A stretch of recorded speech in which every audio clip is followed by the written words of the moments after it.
చెప్పండి. ఇప్పుడు ఆయన చెప్పినట్టుగా ఒక పక్కన వైషమ్యాలు లేవు అంటున్నారు, అట్ ద సేమ్ టైం వైషమ్యాలు అయితే ఉన్నాయి.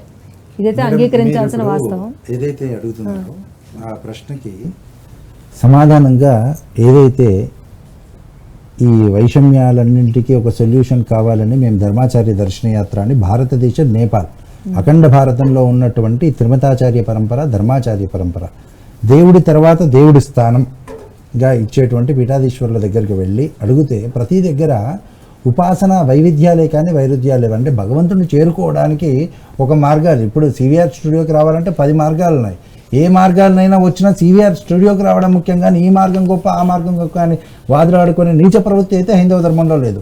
అయితే ఇప్పుడు దయచేసి ఇక్కడ ఆవేదన మేధావులందరూ ఉన్నారు. ఇప్పుడే మా సోదరులు తెలంగాణ ఉద్యమంలో మంచి కీలకమైన కృషి చేసినటువంటి సోదరులు మా చింతాస్వామి మాదిగ గారు కూడా వచ్చారు. కాబట్టి ఇక్కడున్న దళిత మేధావుల ముందు, బ్రాహ్మణ పెద్దల ముందు, సమాజం ముందు, అందరి ముందు నేను కొంత ఆవేదన వ్యక్తం చేస్తోంది ఏంటంటే, మేమేమో అన్నీ వదులుకొని రథయాత్రలు ఇవి చేస్తుంటే ఇక్కడికి వచ్చేసరికి మన తెలంగాణ స్వరాష్ట్రంలో జరుగుతున్న ఇబ్బందికరమైన విషయం మందకృష్ణ గారు ఇక్కడున్న పెద్దల్ని నేను వినవించుకుంటున్నాను. ఏంటంటే వారు కొన్ని మాటలు మాట్లాడారండి. ఆ ఆవేదన వెళ్ళబుచ్చాల్సిన అవకాశం సివిఆర్ వాళ్ళు ఇవ్వాలని కోరుతున్నాను. ఏంటంటే వారు ఒక మాట ఎంత పేలవంగా అన్నారంటే, రాముడు యుద్ధం చేసినాకనే రాజయ్యండి కదా, మేమే ఉన్నాం కదా. ఇక్కడ మిత్రమా సోదరా మందకృష్ణ, నేను ఇక్కడ సోదరులను కోరుతోంది ఏంటంటే, అయ్యా రాముడు బై బర్త్ మహారాజు వంశంలో పుట్టినాడు, మొట్టమొదటి తెలుసుకోవాల్సిన విషయం.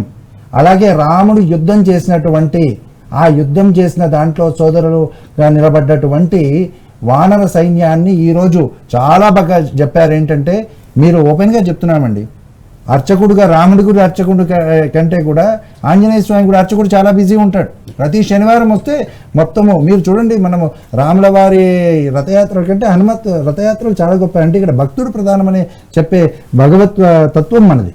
అయితే ఇక్కడ వారు ఏం చేశారు, తర్వాత రాజ్యం వచ్చింది కదా, లంకా రాజ్యాన్ని రాముడు తీసుకోలేదండి. ఎవరైతే నిజాయితీగా ఉన్నాడో విభూషణ్గా పట్టాభిషేకం చేశాడు. దారితో పాటు వారు ఒక అత్యంత దుర్మార్గమైన మాటలు ఏమన్నారంటే, బ్రాహ్మణుడు క్షత్రియ వైశ్య శూద్ర కమ్యూనిటీలను తెగ నరికారు అని అన్నారు. ఆ మాటలకు వివరణ ఇచ్చే అవకాశం ఇవ్వాలని రాజేశ్వర్ గారు, యాంకర్ గారిని, సివిఆర్ వారిని కోరుతుందని. ఏంటంటే మొట్టమొదటిగా వారు అన్నది క్షత్రియులను చంపారు అని. క్షత్రియులను ఎలాంటి క్షత్రియులను పరశురాముడు చంపాడు? దుర్మదాంధులై, మదోన్మత్తులై, అసలు వావి వరస లేకుండా విచ్చలవిడిగా ఉన్నటువంటి ఆ వ్యక్తులను ఆయన 21 మార్లు భూప్రదక్షిణం చేసి అందరిని నరికాడు. ఆయన తన పరశువుతో నరికాడు. తర్వాత ఆయన రాజ్యం అనుభవించలేదే, ఆ తర్వాత దానం చేశాడు. తర్వాత రెండో మాట ఏమన్నారు, ఆయన వైశ్యులను చంపారని. అంతకుముందు డిబేట్లో గాంధీజీ దళితులను మోసం చేశాడని, ఈరోజు గాంధీని చంపిన గాడ్సే ఆయనకు బ్రాహ్మణుడు గుర్తొచ్చాడు. నేను అడుగుతున్నాను, అసలు గాంధీ గురువు ఎవరు? గాంధీ గురువు బ్రాహ్మణుడే కదా, గాంధీకి సహకారం అందించింది బ్రాహ్మణుడే కదా. వినోబా భావే భూదానోద్యమం చేసిన ఆయన బ్రాహ్మణుడే కదా. అంత గాంధీ నెహ్రూల బంధం అంటారు, నెహ్రూ ఎక్కడ వాడండి, బ్రాహ్మణుడే కదా.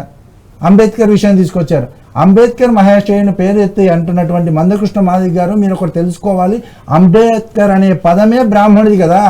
అంబేవాడ్కర్ అనే ఒక గురువు తన శిష్యునికి జరుగుతున్న అన్యాయంపై ధ్వజమెత్తిన ఆ మహారాష్ట్రలో ఉన్న అంబేవాడ్కర్ అనే వంశానికి చెందిన ఒక బ్రాహ్మణుడు తనకు శిష్యుడికి న్యాయం జరగాలని తన ఇంటి పేరునిచ్చి బరోడా మహారాజ్ ద్వారా విదేశాలకు పంపించి చేస్తే, అంబేద్కర్ మహాశయుని వెంట ఎంతమంది లేరు. తిలక్ గారి కొడుకు, మన వంశతిలక్ గారి పేరు సార్థక నామధేయం. ఎందుకంటే తిలక్ గారు, లోకమాన్య తిలక్ గారి కొడుకు అంబేద్కర్కి వారు ప్రతి విషయంలో చేయిత ఇచ్చారు కదా.